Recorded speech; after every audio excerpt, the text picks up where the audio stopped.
Halo, salam jumpa kembali. Hari ini kita akan belajar matematika lagi. Pada pertemuan kali ini, kita akan belajar lagi bagaimana mencari salah satu akar persamaan matematika. Langsung aja yuk. Misalnya, ini ada salah satu contoh yang saya ambilkan dari URL berikut ini. Misalkan ada sebuah persamaan matematika Y sama dengan setengah X min 3 kuadrat min 4. Kita bisa selesaikan persamaan matematika ini dengan cara grafis, misalnya dengan cara menggunakan Excel. Kita plot di situ. Dapatlah grafik fungsi Y sama dengan setengah X min 3 kuadrat min 4 yang berwarna biru ini. Lalu, akar persamaan matematika ini yang mana? Akar persamaannya tentu saja perpotongan antara grafik fungsi dengan sumbu X. Kalau di Excel kita bisa hover, tunjukkan cursor kita di sini, kita tahu akar persamaannya. Di sini kebetulan persamaannya adalah persamaan kuadrat. Jadi ada maksimum 2 buah akar dari persamaan kuadrat, yaitu ada di kiri yang ini dan ada yang di kanan. Lantas, kalau tidak kita selesaikan dengan cara grafis, kita juga bisa selesaikan dengan cara analitis. Seperti yang sudah sering kita pelajari pada waktu di sekolah. Jadi, misalnya persamaan itu adalah Y sama dengan setengah X min 3 kuadrat min 4, ya sudah. Kita cari saja nilai X yang kalau itu disubstitusikan ke persamaan tersebut akan memberikan nilai fungsi Y sama dengan Fx sama dengan 0. Nilai X yang memberikan nilai fungsi Y sama dengan Fx sama dengan 0 itulah merupakan akar persamaan matematika yang dicari. Dari contoh ini saya menggunakan rumus ABC. Kita bisa dapatkan nilai X1 sama dengan 0,17157 dan X2 sama dengan 5,82843. Jadi akar persamaan dari Y sama dengan setengah X min 3 kuadrat min 4 adalah X1 dan X2. Nah, selain metode grafis dan metode matematis seperti yang sudah dijelaskan tadi, ada metode lain yang dapat kita gunakan untuk menyelesaikan persamaan matematika, yaitu dengan cara numerik. Metode ini dikenal salah satunya adalah metode Newton-Raphson. Nah, jadi metode Newton-Raphson ini cocok dan sangat bermanfaat bila kita menemui persamaan matematika yang misalnya kita tidak bisa selesaikan dengan cara grafis atau secara analitis seperti yang tadi sudah dijelaskan. Jadi kalau adik-adik tidak suka atau tidak pintar matematika, metode ini nyaman untuk dipelajari. Contohnya ya seperti saya ini yang nggak pintar matematika. Lantas, Mbah Newton dan Mbah Raphson gimana ngajarin menyelesaikan persamaan matematikanya? Caranya begini, kalau kita tidak tahu gitu kan ya, grafik fungsi matematika itu seperti apa, anggap saja persamaan matematika itu grafik fungsinya seperti garis lengkung ini. Anggap saja imajiner, seolah-olah, pura-puranya begitu. Lantas Mbah Newton dan Mbah Raphson bilang, tebak saja sembarang nilai X, katakanlah XI, lalu substitusikan ke persamaan matematikanya, kita mendapatkan nilai Fxi. I ini menunjukkan indeks, I ini menunjukkan urutan tebakan, urutan perkiraan. Jadi kalau urutan yang pertama XI ya X1 gitu kan. Lalu gimana kalau misalnya nilai Fxi itu tidak mendekati atau sama dengan 0? Kan tidak semua orang bisa menjadi ahlinya ahli dalam urusan tebak-menebak begini. Kata Mbak Newton Raphson, nggak apa-apa. Dari titik xi, fxi, yaitu titik A, kita tarik garis singgung kurva hingga dia memotong sumbu x di titik xi plus 1. Lalu kita cek lagi, masukkan ke persamaannya. Kita hitung nilai fxi plus 1. Jika nilai fxi plus 1 sudah mendekati 0, sebagaimana batasan ketelitian yang telah kita tentukan, selesai. Berarti akar persamaan yang kita cari adalah xi plus 1. Jika belum, langkahnya diulangi lagi. Dari titik B, yaitu koordinat xi plus 1, fxi plus 1, kita tarik lagi garis singgung berikutnya hingga dia memotong sumbu x di xi plus 2. Demikian seterusnya. Langkahnya kita ulangi, lama-kelamaan kita akan sampai pada akar persamaan yang kita cari, yaitu perpotongan antara grafik fungsi dengan sumbu x. Lalu pertanyaannya, terus gimana mencari nilai xi plus 1? Kalau kita lihat ilustrasi grafis ini, maka kemiringan garis singgung itu adalah sama dengan turunan fungsi matematiknya, yaitu f aksen xi. Nah, kemiringan garis singgung ini kalau kita lihat secara grafis adalah fxi dibagi xi dikurang xi plus 1, yaitu sisi tegak dibagi sisi alas. Lalu dari aljabar matematika biasa kita peroleh bahwa nilai xi plus 1 adalah sama dengan xi dikurang fxi dibagi f aksen xi. Jadi kira-kira begitu. Ini adalah diagram alir metode Newton Raphson. Pertama-tama kita tentukan sembarang nilai xi. Lalu kita hitung nilai fxi. Berikutnya kita cek apakah fxi itu sudah memenuhi batasan ketelitian yang kita kehendaki, dalam artian sudah mendekati atau sama dengan 0. Jika iya, maka selesai.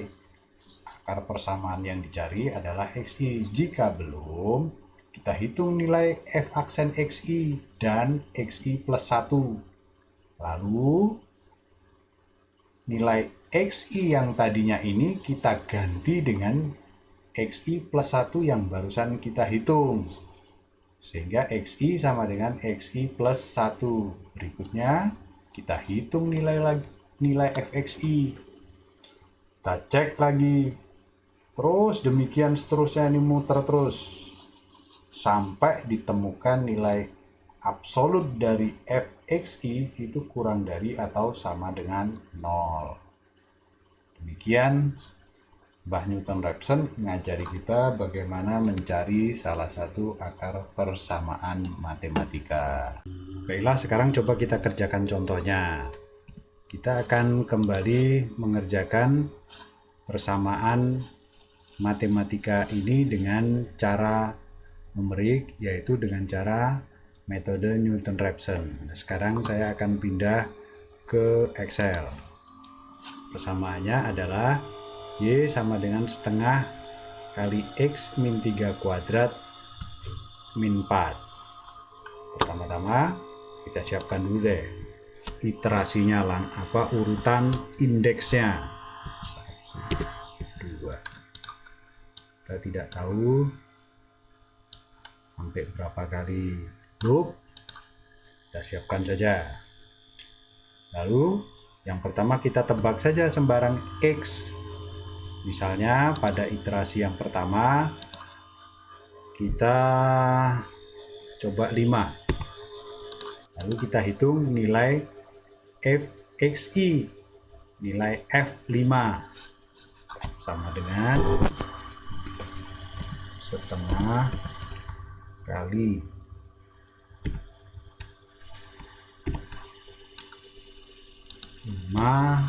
min 3 pangkat 2 minus 4 minus 2. Selanjutnya kita hitung turunan fungsi di X sama dengan 5. Nah, ini turunannya adalah Y aksen sama dengan 2 kali setengah 1 kali X min 3 X minus 3. Kita hitung turunannya sama dengan X minus 3. Oke, dapatnya 2. Lalu kita hitung X yang kedua. Rumusnya pakai ini. Tadinya XI sama dengan 1, yaitu 5. Sekarang kita hitung X yang kedua.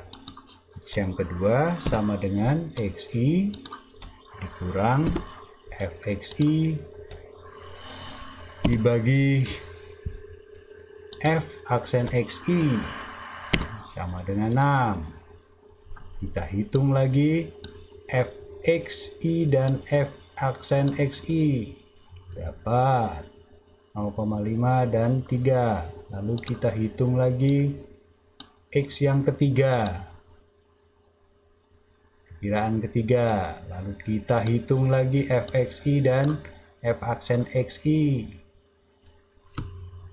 Kita hitung sampai nilai fxi itu mendekati atau sama dengan 0. Katakanlah misalnya batas persyaratan ketelitian yang kita kehendaki misalnya dianggap sama dengan 0 bila dia kurang dari atau sama dengan 1/10.000. Jadi kita hitung sampai nilai fxi itu mendekati atau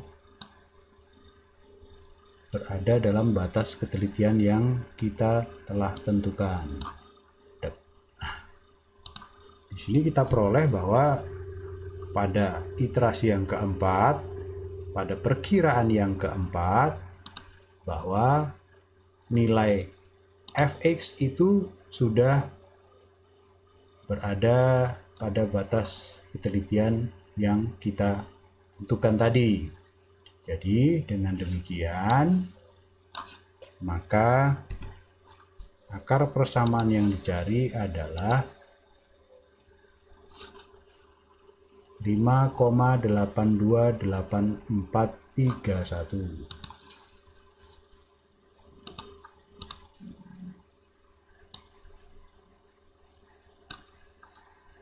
Adalah sama dengan ini. Nah, demikianlah contoh dari metode Newton-Raphson.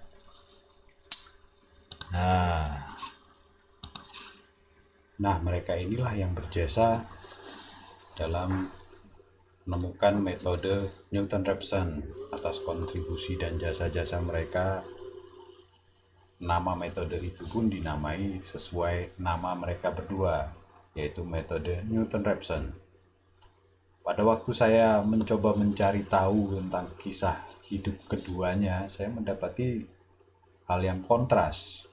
Isaac Newton ini memang ilmuwan yang sangat termasyhur. Kalau kita Google, banyak sekali kita dapati kisah hidupnya di situ. Tapi yang menarik tentang Joseph Raphson ini, saya Google sampai sekarang belum ketemu nih potret fotonya. Potret wajahnya seperti apa atau lukisannya seperti apa gitu, karena zaman itu belum ada foto gitu ya. Ini menarik nih, ada apa dengan kehidupannya gitu kan, apa yang terjadi pada hidupnya gitu. Ini sangat menarik bagi saya. Mungkin Joseph Raphson ini dulu hidupnya rada gokil juga tuh. Mungkin orangnya seperti Ren Zhengfei, pendiri perusahaan raksasa Huawei, yang saya pernah nonton salah satu video wawancaranya. Di situ wartawatinya itu tanya, Anda ingin hidup Anda dikenang seperti apa? Ren Zhengfei menjawab, wah, kalau saya mati orang yang masih hidup mah nggak usah repot-repot dan ngabisin energi untuk memikirkan dan mengenang hidup saya, katanya gitu lah. Tugasnya Anda kerjain ini nih. Ini soalnya ini saya ambil dari buku Pak Babang Triatmojo, metode numerik. Anda beli saja bukunya, murah sekali kok. Saya lihat di toko online itu harganya nggak sampai 30.000. Anda beli saja, murah sekali itu. Oke, saya pikir demikian kuliah kita hari ini. Terima kasih atas perhatiannya dan semoga bermanfaat. Jangan lupa tugas-tugasnya dikumpul, dikerjakan, dan nanti link pengumpulan tugasnya saya kirim melalui WhatsApp grup kita. Demikian ya. Terima kasih. Assalamualaikum warahmatullahi wabarakatuh.